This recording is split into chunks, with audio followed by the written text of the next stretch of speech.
Hi, this is Tim Gorin at Huntington Learning Center in Irvine, California. I'm often asked by our parents for reading lists for our students. So I'm putting these lists I've made online along with some ideas on how you can help your child read. The first thing to know is that a student's grade in school is not necessarily his or her reading level. Students might be reading books that are below or above their actual grade. It's important to know the difference so that you know when to encourage your student to read more challenging books and when to spend more time with them on lower level books to help them develop fluency. You can gauge your child's level yourself by reading with him or her or by asking questions about the books that they are reading. For the most part, picture books help build fundamental vocabulary and sight words. The presence of pictures helps the student to read because they can match the word to the image on the page. Likewise, reading out loud is useful in the beginning because the student can hear the word out loud. Most of the words at this level are familiar to the student, and once they hear it out loud, they can recognize it for the word that they know and know that they're reading it properly. Reading out loud is not necessary later on, however, and could actually be a hindrance to speed and fluency or a sign of comprehension issues. It would be good to note here that not all picture books are created equally. While the majority use simple vocabulary, there are those that incorporate a lot of mature vocabulary and can be challenging despite the fact that they look like picture books.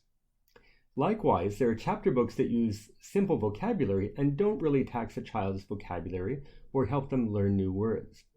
These aren't bad to read. In fact, they're a good bridge between picture books and more challenging chapter books because they teach a student endurance and train them to remember more details. You don't have to remember much in an 18-page picture book, but when you read a chapter book and have to recall details from page 1, or have to put the book down for a couple of days before picking it up again, recall becomes that much more important. Once the student is ready to begin more challenging books, the sky's really the limit. He or she is going to begin learning new vocabulary at a much faster rate. The sooner a child can get to this point, the more advanced their vocabulary will be at an earlier age. As simple and tempting as this sounds, it's important not to force a child to move ahead for the sake of advancement or just because a cousin happens to be reading Harry Potter books. Encourage by making more advanced books available, especially if indicators from reading tests in school suggest that more challenging books are possible. Make it less intimidating by reading with your child, maybe taking turns on different pages. By the way, most students can understand spoken vocabulary a year or two above what they're able to read themselves. So don't stop reading to your child once they begin reading books on their own. Reading higher level books will introduce students to new words and book genres that they might not have tried themselves. And I've had a lot of parents that are asking their children to stop reading whenever they come to an unknown word and write it down, making their own little dictionary.